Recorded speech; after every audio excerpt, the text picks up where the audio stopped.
Last week, Pope was in Singapore and he was addressing young people Young people are courageous and like to seek the truth, but they have to be careful not to become what you refer to as armchair critics. He wants us to be active. With that words, a young person must be a critical thinker, and it is not good never to be critical. But you must be constructive in criticism, because there is a destructive criticism, which only makes a lot of complaints, but does not offer a new way forward. So our criticism in our action is positive, isn't it? Not destructive. We would like to save our world. I ask all young people, each of you, are you critical thinkers? Do you have the courage to criticize, but also the courage to let others criticize you? Because if you criticize, then someone else will criticize you. This is sincere dialogue between young people. He has seen young people coming from different faith backgrounds, and he really applauded that. Young people must have the courage to build, to move forward, and go out of their comfort zones. A young person who chooses always to spend his or her time in comfort is a young person who becomes fat. Not fatter in body, but fatter in mind. That's why I say to young people, take risks, go out, do not be afraid. Fear is a dictatorial attitude that paralyzes you. It is true that young people often make mistakes, many mistakes, and it would be good if each one of us, if each of you could think about how many times you have made mistakes. We make mistakes because we started walking and we make mistakes on the journey. This is normal. The important thing to realize is that you have made mistakes. Let us see who can answer my question.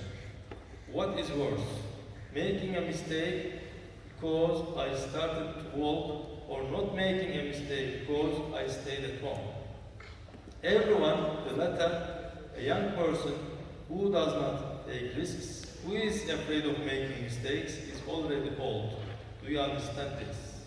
And Pope continues, you have also talked about the media. Today there are so many options, so many possibilities for using the media, cell phone or television, and clearly we are using all this. I would like to ask you, is it good to use media or is it not good? Let us think about this. What's a young person who does not use media? He or she is closed. What about young people who live totally enslaved to the media, who are daylight? They are lost. All young people should use the media, but in a manner that can help us move forward, not in a way that can enslave us. Understood? Do you agree or disagree? Bob asks. Do you agree? We use media positively. One of the things that has impressed me most about the young people here is your capacity for interfaith dialogue. That is another aspect of action, interfaith dialogue. This is very important because if you start arguing, my religion is more important than yours, or mine is the true one, yours is not true, where does this lead?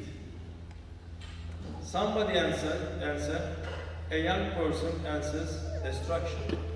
So in the congregation, a young person says, it will lead to destruction. This is correct. All religions are paths to God. I will use an analogy. They are like different languages that express the divine. But God is for everyone, and therefore we are all God's children. But my God is more important than yours. Is that true?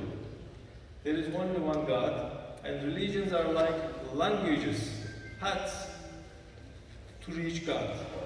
Some Sikh, some Muslim, some Hindu, some Christian, understood, yet interfaith dialogue among young people takes courage. The age of youth is the age of courage, but you can misuse this courage to do things that will not help you. Instead, you should have courage to move forward and to dialogue. And it continues. And this spontaneous message given by Bob is very, very essential for us, for our today's action, climate action. Basically, he says, be active. Don't talk, but walk. Use media and work with other faith groups. That is the way forward. Once again, thank you very much for joining us today and enjoy the rest of the day. Thank you.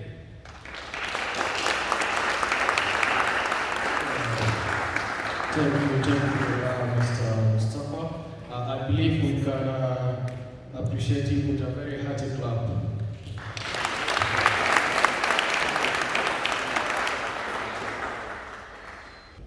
Hi, everybody. Hi. I'm Chris Coutinho, and I'm a Laudato Si animator. I met a number of you today, and some of you asked me, what is Laudato Si, and all the rest of it. So basically, it's a movement, the Laudato Si movement, that is stemmed from Pope Francis's encyclical, Laudato Si. So I'm going to give you two quotes, one from Laudato Si, and another from his follow-up, Laudate Deum. The first one, let us sing as we go. May our struggles and concern for this planet never take away the joy of our hope. That's Laudato Si 244. And then there's this quote from Laudate Deum, number 65. The world sings of infinite love. How can we fail to care for it? So, very quickly, before I sing this song, I'm just going to look around here and ask how many of you, and I have a pretty good idea with you, were living on this planet in 1967? Nobody? No one was living here in 1967? One, Father Barrow, okay. Anybody else? Okay, so that's two of us. So this song that I'm about to sing was written in 1967 for a great jazz singer called Louis Armstrong. I think when you listen to the lyrics and you heard Alan Mustafa say earlier on about being a critical listener, listen to these wonderful lyrics, and I think they'll echo everything that you have experienced today, right from the beginning of the march, when you heard all those wonderful speakers give all those deliveries, to this moment right now. I see trees of green, red roses too. I see them bloom for me and you. And I think to myself, what a wonderful world. I see skies of blue and clouds of white, the bright, blessed day and dark, sacred night. And I think to myself, what a wonderful world. The colors of the rainbow, so pretty in the sky, are also on the faces of people going by. I see friends shaking hands, saying, how do you do? They're really saying, I love you. I hear babies cry. I watch them grow. They'll learn much more than I'll ever know.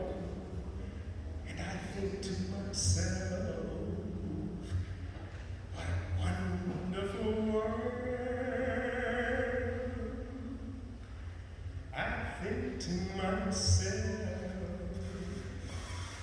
what a wonderful world. Please protect it. Endorse the Fossil Fuel Non-Proliferation Treaty. God bless. Father Kamau, Dr. Wilikista, with Dr. Thank you very much, Raman and our other MOMC. Today we have this wonderful day, and we are grateful as the Center for Social Justice and Ethics of the Catholic University of Eastern Africa, because through the Center for Social Justice and Ethics, we have been able to host this great day as the Center for Social Justice and Ethics of the Catholic University. We are a big team, so I would also ask those students who are here from the Center for Social Justice and Ethics representing the rest, please come forward, just wave and welcome our guests today.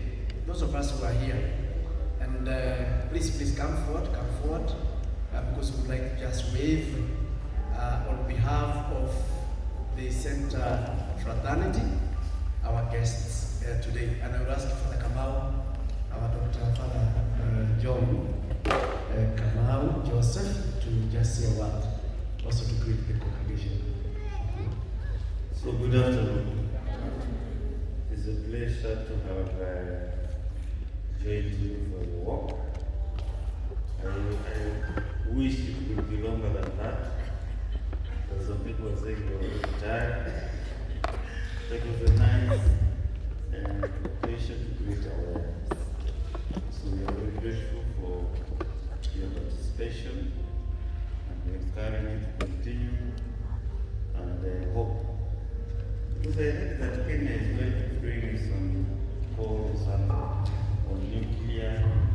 So I think when the president will be launching, we shall all arrive there and protest. Because we are going what you are saying, that we are getting through this type of coal and all this because of pollution and so on. So we are grateful. Thank you very much.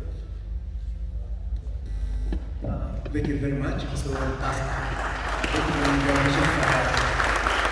Joseph Kamau. These are our students who are pursuing different levels of our studies. A majority of them are doing their bachelor's in Peace and Peace. This is a program of those who are advocating for peace through justice, and they are members of our community that are going definitely to advocate for restoration of the Mother Earth, for integrity of creation. Of course, that's what they are studying. One of them has already completed. She's out in the field, that is Pamela, but the others are already in the section. Others are among us, but not here today. So ours is just to tell you, most welcome, and I will ask them just to wave and tell you, feel at home in where. Feel at home in where. I think that's wonderful. So for us, we appreciate it. Thank you very much. Yes. The Center for Social Justice collaborates with quite a number of organizations and institutions. Some are represented here, like for example, the Harmony Institute, the FFA Africa, Glorious Cross Ministries, and so many other organizations to see to it that we bring about cohesive society. Mine is to tell you that we have journeyed together as witnesses of this day when we are saying that we want this treaty ratified by many nations. We can no longer continue doing things in the same way, and we expect to get different results. Because we are always reminded that if you continue doing the same thing, the same way, expecting to get different results, you must be, I think you can complete it. Yes, somebody said, nonetheless, you are not coordinating very well. So mine is to tell you, most welcome. This is a wonderful experience. Today we have done halfway the journey. How are your legs? How are you feeling? Can you stretch a bit? How are you feeling? Yes, last year and the other year we started from Nyayo Stadium. Today we started halfway. So maybe next year, if all of you will be there. We can extend and then start further than where we started today, so that we can witness to this truth because it is needed by the world today. Mine is once again tell you welcome, and may God bless us, and may God keep our focus on what we want to achieve. Thank you very much.